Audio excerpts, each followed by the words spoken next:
is Hispanic Heritage Month, and this month we're continuing the conversations with people in our community to understand and uplift them. Specifically, this morning, we're diving into the racial wealth gap in the Hispanic and Latinx community right here in Idaho. Brenda joins us now to tell us more. Brenda.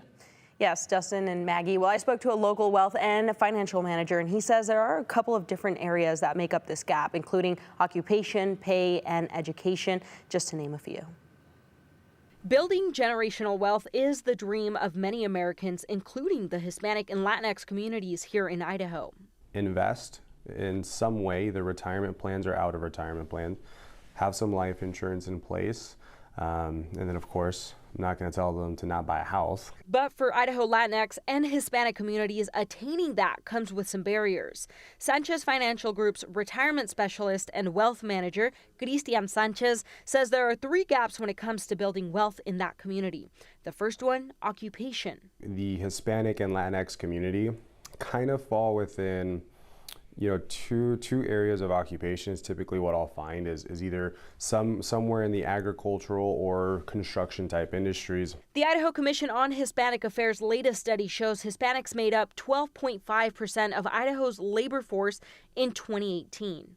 I think there's good incomes to be had on both sides. It's just the bang for buck, right? So the output for the reward is different than maybe an attorney or a doctor, right, or some of these white-collar occupations. Sanchez says because Hispanics are more likely to work in lower-wage occupations, they earn less than non-Hispanics. So to put it into perspective, a National Equity Atlas study shows the median wage for Latinos was $15 an hour. For white people, $22 an hour. That's a 32% difference. And for Latina women, that number is even lower. In 2020, the average Latina earned 57.3% of what white or non-Hispanic men's earnings were.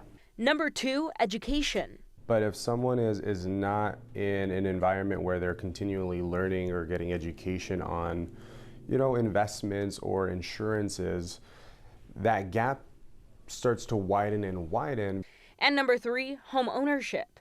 They are less likely to own their homes than non-Hispanics. In 2018, about half of Idaho's Hispanic and Latinx households owned their own homes.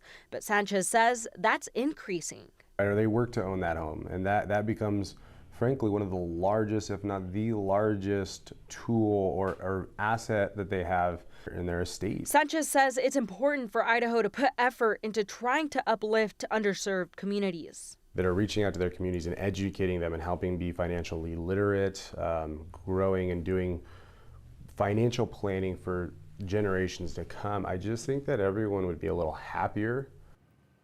And another way Sanchez says that will help minimize the gap is by prioritizing diversity in businesses and in groups, and make those groups inclusive as well. So yeah, it makes a lot of sense. Yeah, it really does. All right, thank you, Brenda, for that. And we're going to continue to celebrate Hispanic Heritage Month with all kinds of topics.